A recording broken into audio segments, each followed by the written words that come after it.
Hi, my name is Chibuzo Agu, and I will be writing a position paper via video format for question one, which states to discuss how language and words reflect shape our reality.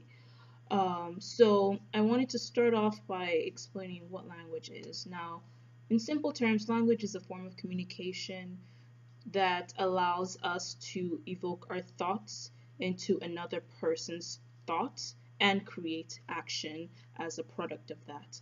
But it's such a general term. Same thing as reality, and I wanted to narrow it down. So I decided to look at the characteristics of language. And something I was interested in defining for my video is language as a social form.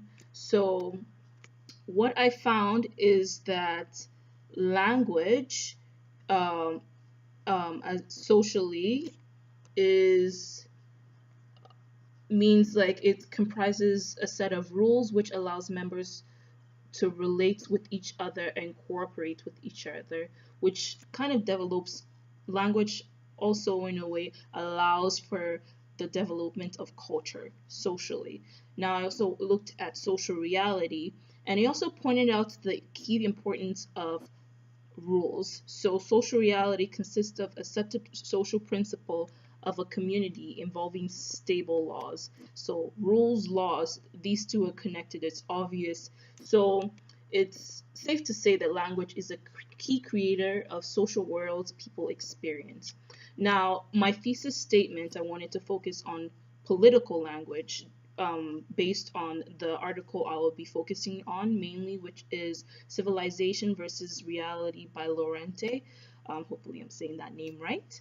So, my thesis statement is political language reflects ideology within a society, thereby adhering to the stable laws that creates the society's social reality. My counter argument for that is that one can argue that political language can actually be used to distort ideology of a society. So, what I'm saying is that a politician can use that to distort ideology of a society. However, I don't think that's necessarily right because for a politician to evoke change and have political power in a society, he or she actually has to adhere to the social laws. So my first point being, politicians use language to encourage new ideology that runs in parallel with society's core ideology.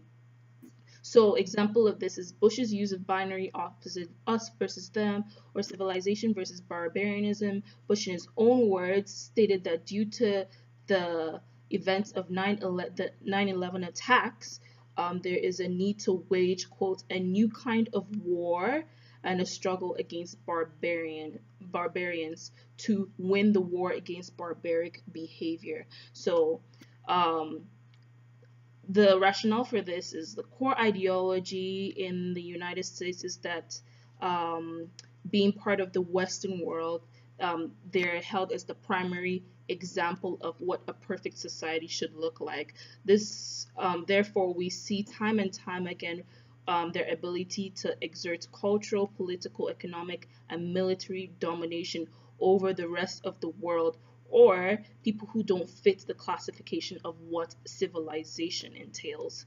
So in Bush's statement, you see the new ideology that identifies Middle Easterns as the new enemy against civilization and the need to exert whatever is necessary to force whatever necessary force to convert them from barbarians into civilized people. This is demonstrated by the need for the Western society to maintain the reality um, that they are um, the pedestal of a perfect society and a more appropriate picture of what a society should function and look like. So that is the reality they're trying to maintain.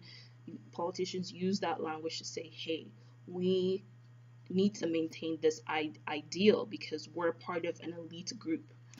My next point is language is used as a tool to romanticize the need for a society to do whatever is needed to protect the core ideology of a nation over internal values and beliefs. So, my example of this is Bush's speech in Shanghai. He stated that it was time to act boldly and build and defend the age of liberty.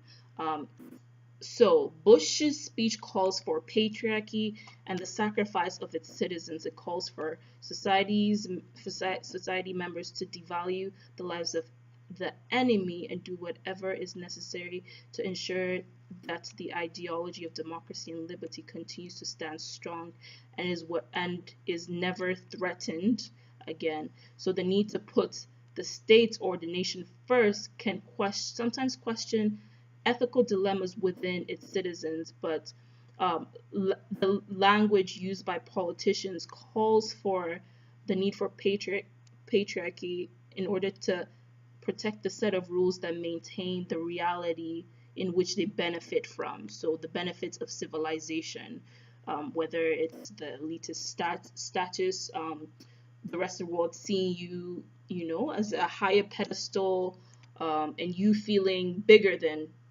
you feeling higher and bigger than everyone else. So maintaining that reality, sometimes you have to kind of give up, like sacrifice your personal dilemmas. So in conclusion of that, political language is used to create new ideologies and promote patriarchy.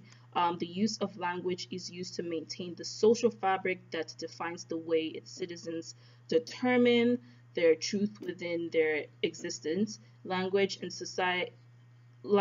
social reality are parallel terms that cannot be exempted from one another.